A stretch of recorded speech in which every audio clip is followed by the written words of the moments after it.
Hello students, welcome to Rajoria international school class 7th students. आपकी book English का second chapter है in Serengeti. Serengeti chapter है वो आज हम रीड करने वाले हैं। ये एक साउथ अफ्रीका का एक ब्यूटीफुल नेशनल पार्क है सेरेनगेटी नाम से।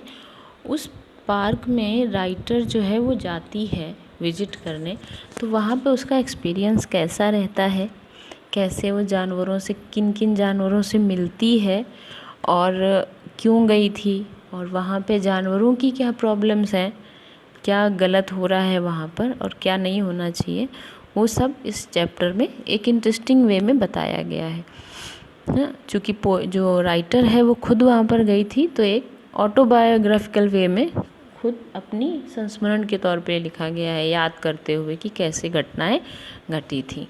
ठीक है, तो स्टोरी पढ़ें। Okay, let's start from reading. Serengeti is a beautiful national park in Africa. Serengeti Africa का एक ब्यूटीफुल नेशनल पार्क है। The writer J. Adamson goes to Serengeti to look for the 3 lion cubs she had released into the wild after their mother Elsa died. Serengeti Africa का एक beautiful national park है।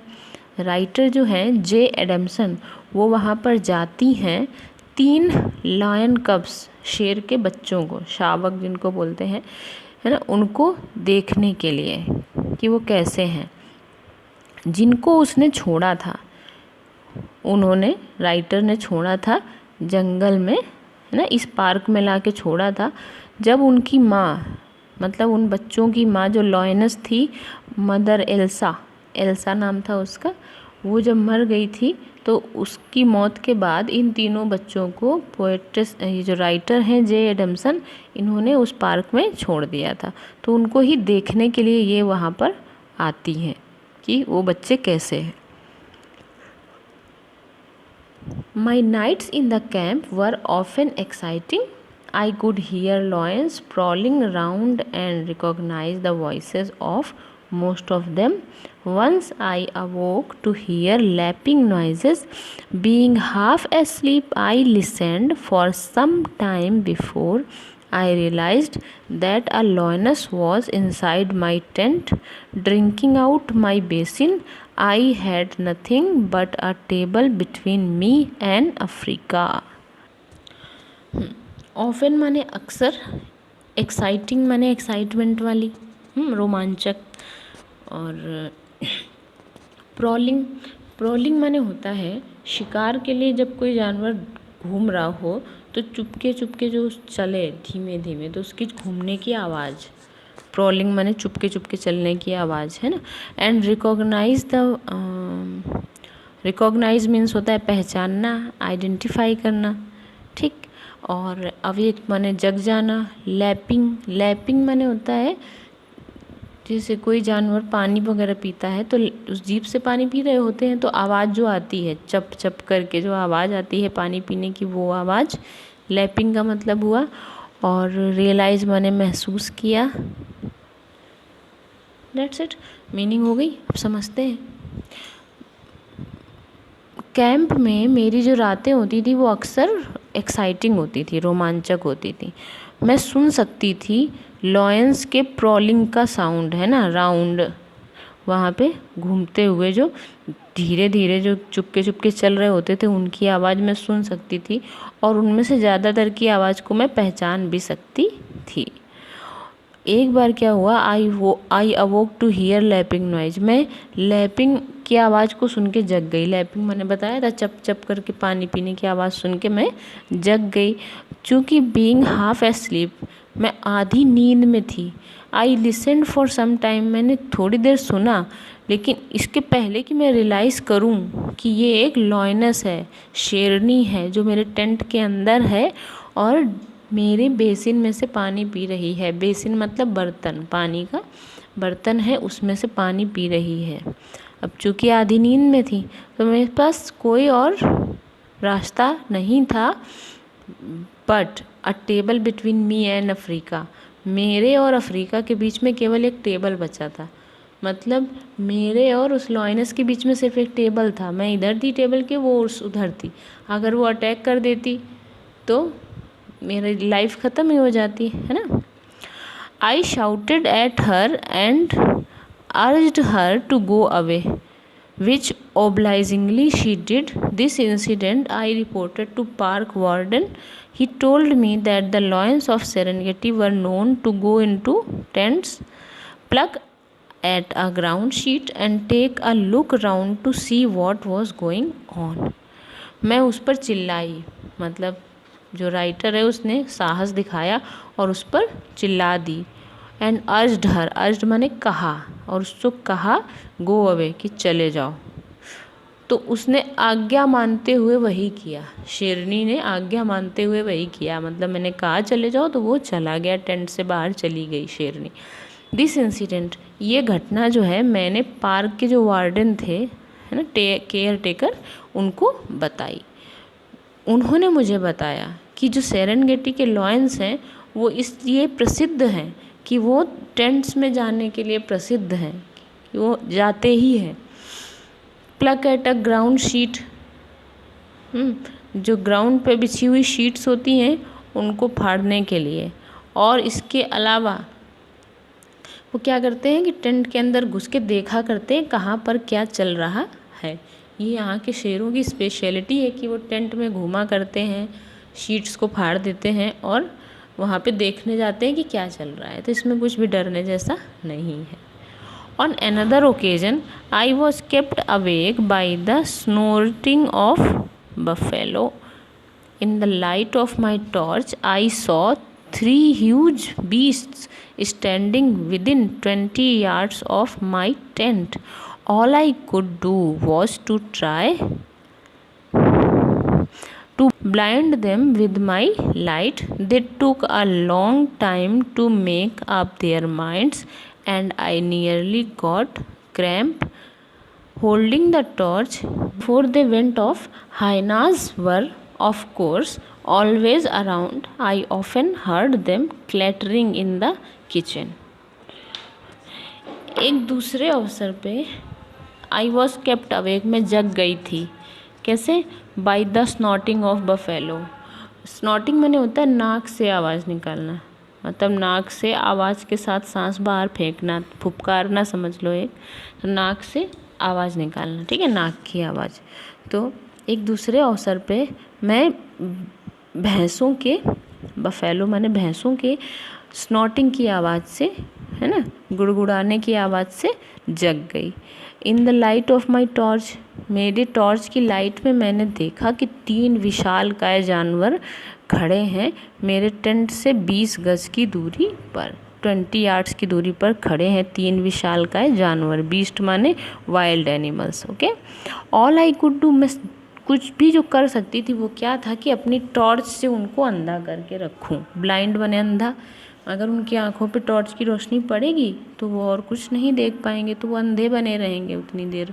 दे took a long time to make up their minds, उनको अपना मन बदलने में बहुत time लग गया। यहाँ तक कि मेरे जो हाथ थे गॉट क्रैम्प, उनमें ऐंठन होने लगी, मतलब दर्द होने लगा, मसल्स में पेन हो गया टॉर्च पकड़े पकड़े। Holding the torch before they went of, जबकि वो गए, उनके जाने तक मेरे हाथों में पेन हो गया। Hyenas were of course always around, और जो ये हाइनाज होते हैं ना, उनको लकड़बग्घा भी बोलते हैं, वो ऑफ कोर्स ऑलवेज अराउंड, वो तो हमेशा ही आसपास घूमते रहते थे।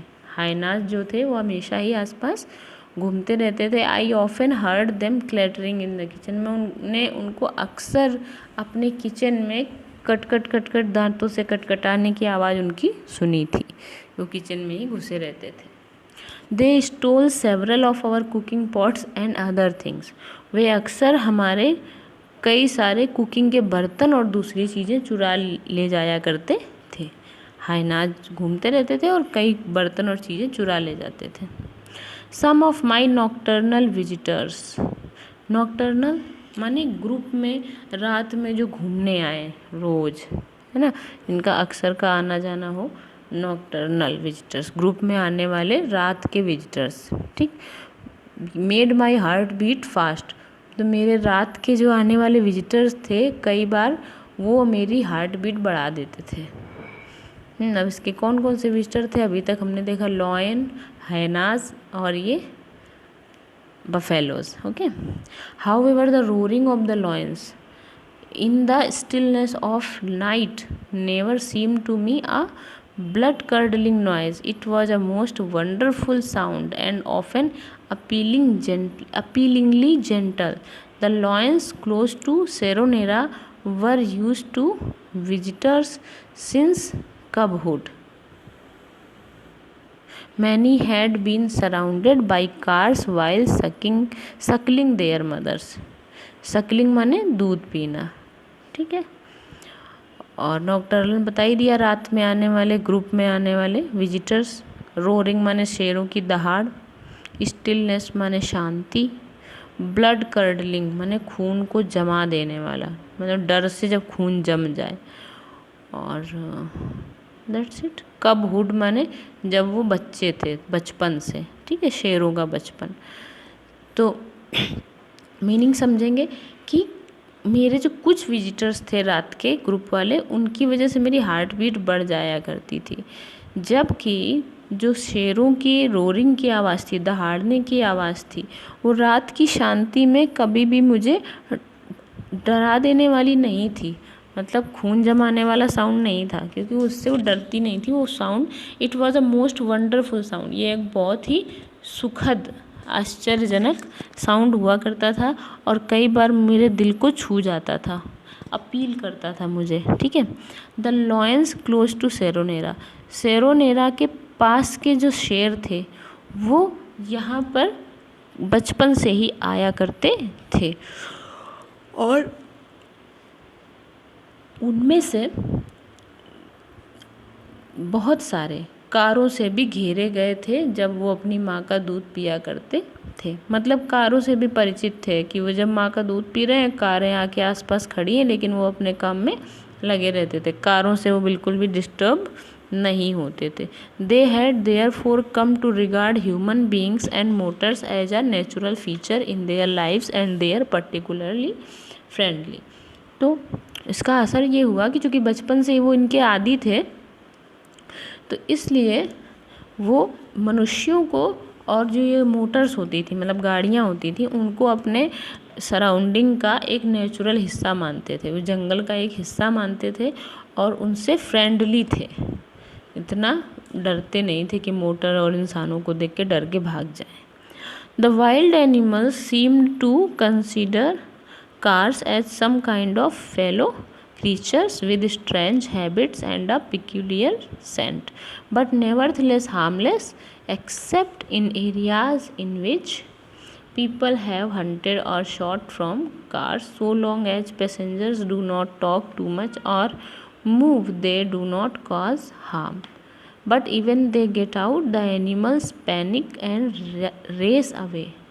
Every day we met many lions, but there was never any trace of our cubs.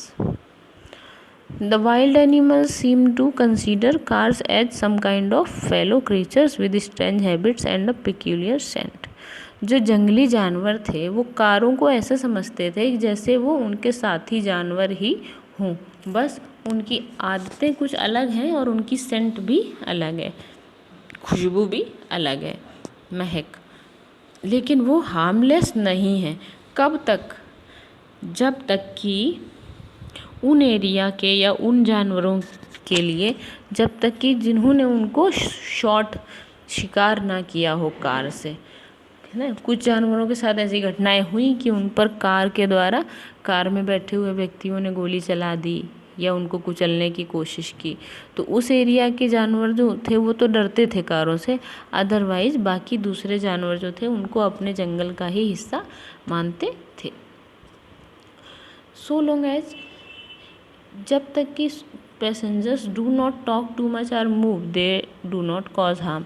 अगर पैसेंजर्स बहुत ज़्यादा बातें ना करें या बहुत ज़्यादा खलबली मूवमेंट ना करें, है ना, तो वो उनको कोई भी नुकसान नहीं पहुंचाते थे। अगर आप शांति से जा रहे हैं अपना काम करते तो वो कभी भी उनको नुकसान पहुंचाते नहीं थे। लेकिन जब वो बाहर निकल आते थे, मतलब अगर व्यक्ति कार में बैठा है शांति से तो कोई बात नहीं, लेकिन अगर वो उतर के बाहर आ गए तो जो जानवर थे वो पैनिक हो जाते थे, घबरा जाते थे, है ना, अचानक से डर जाते थे और रेस अवे वहाँ से भाग जाते थे। हर दिन हम बहुत सारे शेरों से मिले, लेकिन हमें अपने जो कब्स थे, जो लायन कब्स जिनको इसने छोड़ा था, उनके कोई भी निशानी या कोई भी पहचान नहीं मिली। मतलब ये अपने शावकों को नहीं खोज पाई जिनको ये खोजने गई थी। About this time the director paid a short visit to Seronera. इस बार मतलब इसी समय कुछ एक जो डायरेक्टर थे वहाँ के सेरोनेरा के, उन्होंने वहाँ पर विजिट किया। I asked him if I might be allowed to spend a few nights inside my car.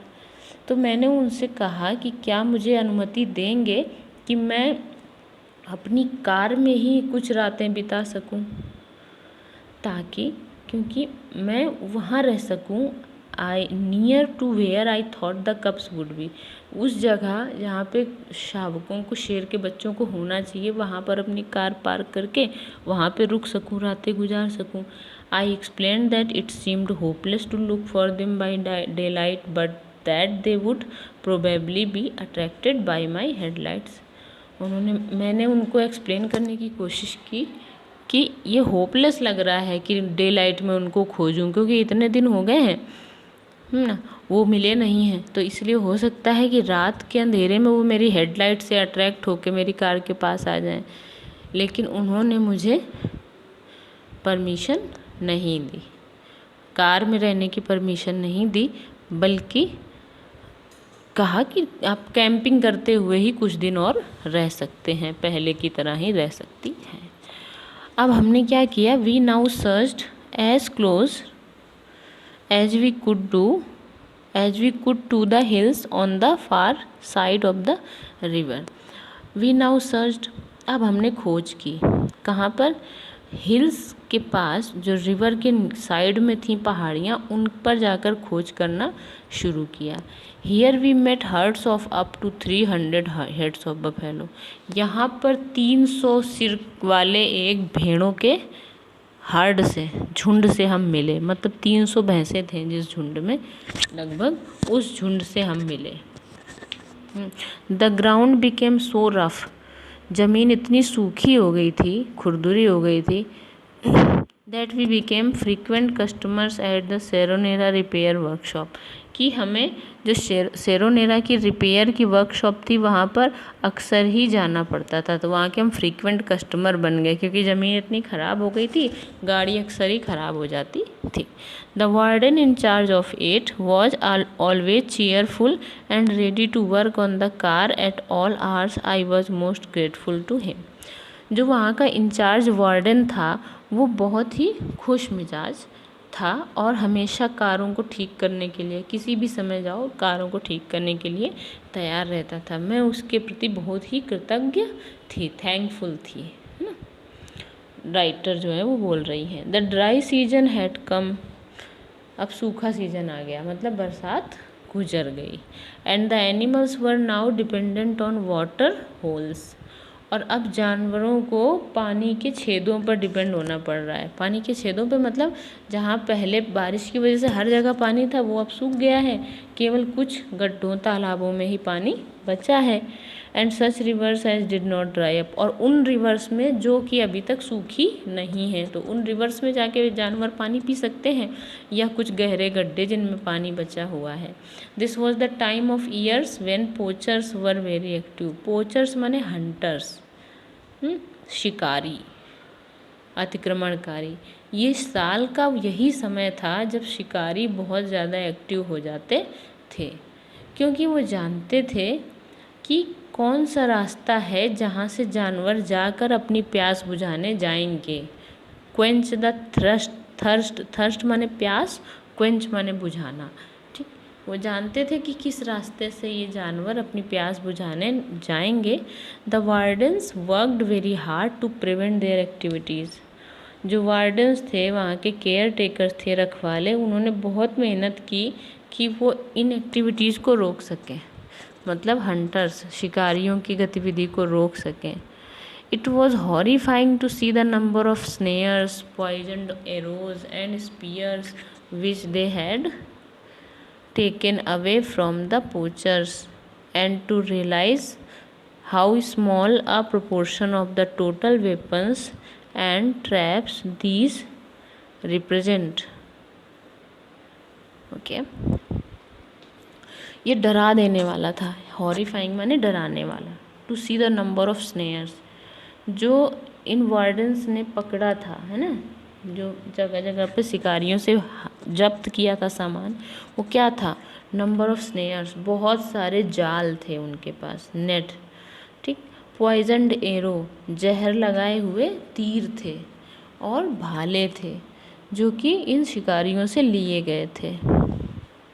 और इससे पता चलता था, रियलाइज़ होता था कि ये कितना कम है जो पकड़ा गया है। सोचो कि उनके पास कितना ज़्यादा रहा होगा, मतलब कितने सारे हथियार होंगे जो अभी पकड़ने से रह गए हैं, मतलब वो लोग कितने खतरनाक हैं। अभी तो केवल कुछ हिस्सा पकड़ा गया है, वो इतना है। Wire for snares is cheap and can be bought from any Indian trader. जो नेट के लिए जाल होता है, जो जाल के लिए वायर होता है ना, है ना, नेट बनाने के लिए, स्नेयर माने नेट, जाल, जाल बनाने के लिए जो वायर होता है वो बहुत सस्ता है, चीप, एंड किसी भी इंडियन ट्रेडर से ख़रीदा जा सकता है, मतलब इतना ईज़िली अवेलेबल है जाल बनाना। फिर poaching, drought, floods and the legal destruction of wild animals to make place for humans and their crops threaten the survival of wildlife. Poaching माने अतिक्रमण, हंटिंग जैसे शिकार, ठीक। ड्राउट माने होता है सूखा, पानी की कमी। फ्लड माने बाढ़ आ जाना, पानी की ज़्यादा हो जाना, है ना, पानी की अधिकता। लीगल डिस्ट्रक्शन, कानूनी तौर पे जब कानून के मतलब सरकारी कोई स्कीम आ जाती है, कोई रोड निकालनी है, कोई ब्रिज बनाना है, तब भी ये पार्क वगैरह के साथ छेड़छाड़ हो जाती है, की वजह से ये wild animals to make place for humans and their crops threaten the survival of wild life. और इंसानों के लिए जगह देना और उनकी फसलों के लिए जगह देना। इंसानों के रहने के लिए रेजिडेंशियल इलाके के लिए ज़मीन देनी पड़ती है, कई बार तो पार्क से ही ले लेते हैं। साथ में उनकी खेती के लिए खेत की जगह कम पड़ रही है तो पार्क के एरिया को छोटा कर देते हैं, खेत प्रोवाइड कर दिए जाते हैं। इन सब वजहों से जो वाइल्ड लाइफ है, जंगली जीवन है, उस पर खतरा मंडरा रहा है। The idea that they may one day become extinct appeals me.